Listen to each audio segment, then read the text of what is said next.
আসসালামু আলাইকুম। কেমন আছেন সবাই? আশা করছি সবাই খুব ভালো আছেন। আজকে আমি রাজকীয় স্বাদের একটি লাচ্ছি তৈরি করে দেখাবো। অনেকেই অনেকভাবে লাচ্ছি তৈরি করে খায়।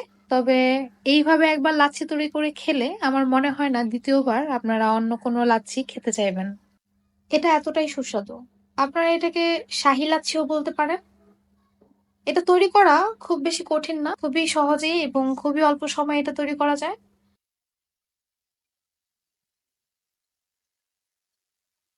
লাচ্ছি তৈরি করার জন্য আমি এখানে তরল দুধ নিয়েছি ১.৫ কেজির মতো।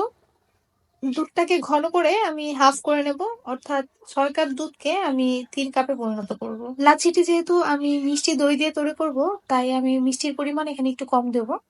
আমি ২ চা চামচ কনডেন্স মিল্ক ব্যবহার করছি। আপনারা চাইলে চিনিও ইউজ করতে পারেন। মিষ্টিটা আসলে আপনাদের নিজের ইচ্ছে মতো দিতে পারেন, বাড়িয়ে অথবা কমিয়ে। কনডেন্স মিল্কটা আমি চাইলে শেষেও ব্যবহার করতে পারতাম, তবে আমি প্রথমেই দিয়ে দিলাম, তাতে করে দুধটা ঘন হতে একটু সাহায্য করবে। এ পর্যায়ে আমি দিয়ে দেব এলাচ। ৩টি বা ৪টি এলাচ থেতলিয়ে তারপরে আমি এটা ব্যবহার করছি। এলাচের একটা সুঘ্রাণ বেরিয়ে আসলে আমি এলাচগুলো দুধ থেকে তুলে ফেলে দেব এবং এটাকে আরো কিছুক্ষণ জাল করব। অবশ্যই নাড়তে হবে কন্টিনিউয়াসলি, আদারওয়াইজ এটা লেগে যেতে পারে। এই পর্যায়ে আমি দিয়ে দেব সামান্য পরিমাণে লবণ। এই লবণটাই মিষ্টিটাকে ব্যালেন্স করবে। দিয়ে দেব ১ চিমটি পরিমাণ জাফরান। আপনারা চাইলে স্কিপ করতে পারেন, তবে জাফরান ব্যবহার করলে সুন্দর একটা কালার আসে। দুধটা ঘন হয়ে এসেছে। আমি এখন এটাকে রুম টেম্পারেচারে এনে নরমাল ফ্রিজে রাখবো ২ থেকে ৩ ঘন্টার মতো।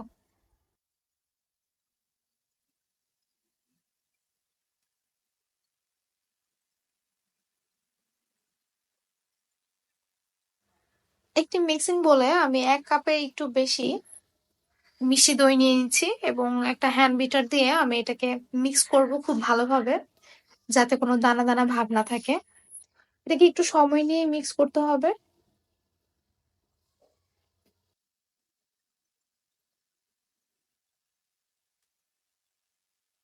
এ পর্যায়ে আমি দিয়ে দেব ঠান্ডা করে রাখা ঘন দুধ।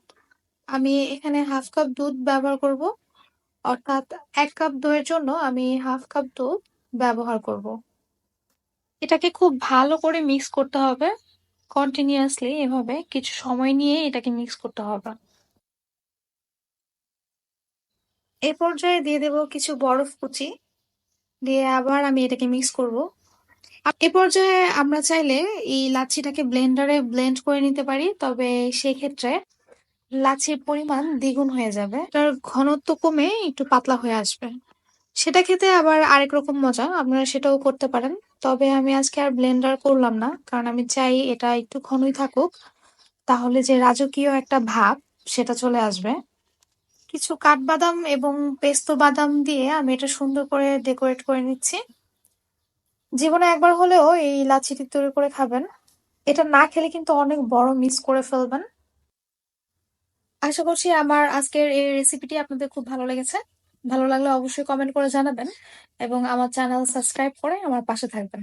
ধন্যবাদ।